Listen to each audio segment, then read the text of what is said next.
Okay, good morning, good afternoon. Today we're doing a day in the life of a social media manager here at Later. You're currently standing in my kitchen, but we are heading into the office today. We have a really big content day ahead of us. I'm hoping to catch a city bike. There's one left at the dock near my place. So I'm hoping to catch that. Otherwise, we're taking the bus. But either way, we will get to the office in about 30 minutes and I will take you along with us. We made it to the office.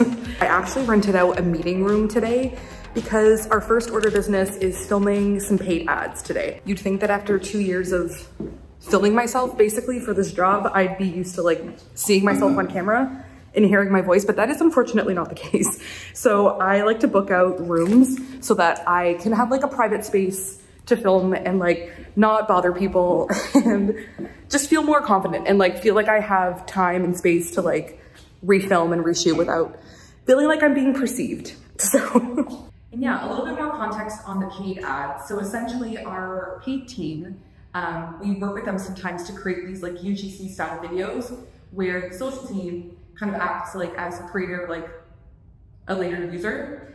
And we film these dark ads that we basically use to promote different aspects of Later. So for example, today, I'm gonna be promoting the Trending Reels vlog. I'm talking a little bit about how the Later social team uses Later as part of their job, and I'm also just going to be talking about general, like Later without the props, LinkedIn bio, scheduling tools, analytics, that kind of thing. So luckily I have already written the scripts and gotten them all approved. So all I really need to do is set up the shot, record the scripts, and then shoot some B-roll in a bit. But it should take me about 45 minutes to an hour to film all three, I'm hoping. Yeah, if you're curious, this is the script that I'm kind of working off of. As you'll see, like I'll queue up the on-screen visuals, what I'll be showing on screen, what I'll be adding in post. Thank you for the reassurance. Yeah, it's very simple, usually 15 to 25 seconds long. And then I'll film some B-roll afterwards and we should be good to go. So we got these new Rode mini mics. Game changer, you guys. We previously were using some more affordable ones from Amazon. I can't even remember the name of the brand, but they were very unreliable and they kept breaking on us. So we decided to go for it and get the Rode ones. I actually saw Nitro Coffee Bar using them.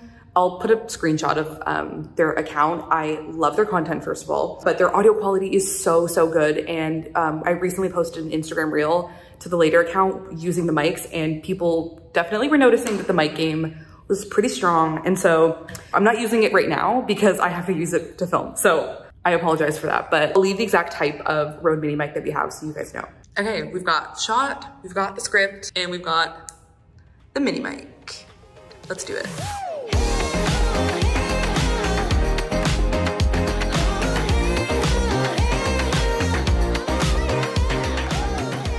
Okay, I'm officially done filming all of my VOs, and anything where I'm speaking to camera I have recorded, and now it's time to shoot some B-roll and edit. I just realized I need help from one of my coworkers to film one part of the video for me, so we're gonna go get her on camera filming me. Starting with you and then walking. And then walking. Okay. 3, 2. Oh, wait. Oh. I was so stupid.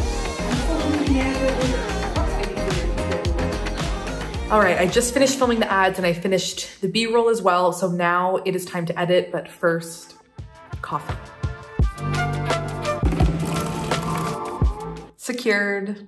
All right, I thought I'd spend a little bit of time showing you guys how I like to edit in CapCut for our Later videos. This does change a little bit like per video, but there's a certain style and format that I like to use for Later videos specifically to kind of stay in line with our branding and tone of voice. Typically, I'll start by uploading all of our content into the timeline, and I'll start reducing and splitting the clips so that there's, not a ton of dead air, or just, making sure that I have the right version of the clip in the timeline, because I tend to refilm a million times. So typically I like to start every video with a bit of a visual cue. I'll start the clip off with one keyframe and I'll scroll a little bit to where I ideally want the zoom in to end. So we'll say right about there. So it's very simple, and just like that, I've created this like really slow zoom effect that is scroll stopping. You might have also noticed here that I inserted an audio effect, and I like to time the audio effects with our transition. Typically I like to use swipe left And I find that it's a really good way to change from the intro into, you know, the more nitty-gritty show you ad stuff. There you go. I've already gone in and I've inserted all of the B-roll that I shot previously, and I've split them up into separate clips. Now you'll see here, this is me recording and speaking into the microphone. So I need to extract that audio like this, extract audio, and delete the visuals, and then I'll move that audio to where it needs to be. Let's see. First, we upload all of our content for the week into our media library, then drag and drop them onto the calendar. Okay, that seems like it's already in line. Should end with me speaking to the camera, and you'll notice I like to end with a few zoom cuts, so you'll notice like this. Content faster and easier with later. And I like to do that towards the end just because I find that it adds a little bit more dimension to the video and it rounds out the ad a little bit better.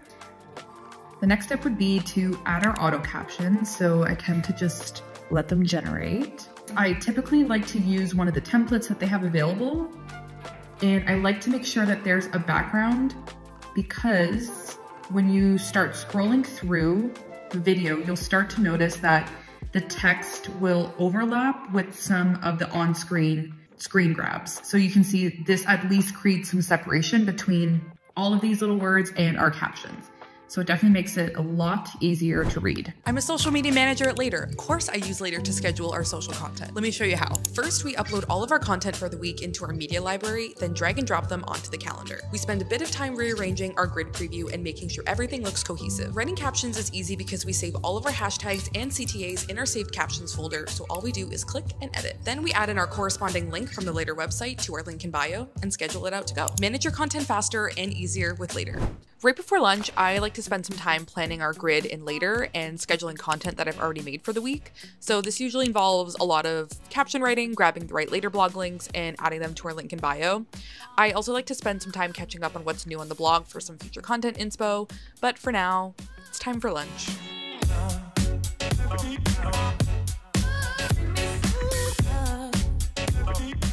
See, now I've been left alone to my devices for way too long.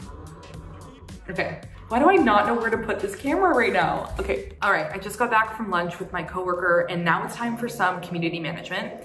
I typically like to do this in the mornings, but because we had so much to film, I decided to swap it. This is one of the best parts of my job, in my opinion. It's a great way to kind of shut off that like very intense creative energy that I feel like we need to have as social media managers. I've especially been loving LinkedIn right now. Brands have really started to innovate and think differently on LinkedIn, and I think that the way that they're creating on LinkedIn is informing the way that we create social content in general. I think the one thing that can be really tricky about working in social is that your work is constantly being criticized, you know, whether you like it or not. Our work kind of exists in like this feedback loop. And that's just kind of the nature of social media, is that everyone has access to a device. Everyone, you know, has their own opinions on, you know, what's going to perform and what's not. The fact that, you know, working in social is so much of putting yourself out there, putting your ideas out there, putting your face out there. You know, things can kind of feel like very personal. I think if you really have a passion for creating content and being online and marketing a brand, I think working in social is definitely a great place to be. I totally got sidetracked there, but I hope that that's helpful for some people out there. Hopefully I'm not like speaking into the void here. All right, last thing I'm gonna do today, a little bit of low lift work. We have an upcoming YouTube shoot coming up. We typically like to brief in our thumbnails to creative about 2 weeks prior to the shoot.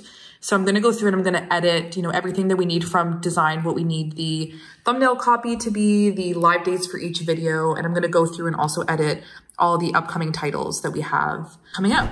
All right, it is officially after 5 o'clock and I am done for the day. I'm gonna be honest, I didn't finish everything that I wanted to get done today, but that's just because we had a lot of filming to do and sometimes that happens. But I'm really glad that you guys got to come along with me. I hope that you took something positive away from this. I'd love to know if you guys have any more YouTube video ideas that you guys want us to cover, or just general content ideas in general, anything you want to hear from me or the rest of the social team. We are always open to hearing new ideas and yeah, connect with you guys some more. So thank you so much for coming along and I will see you later.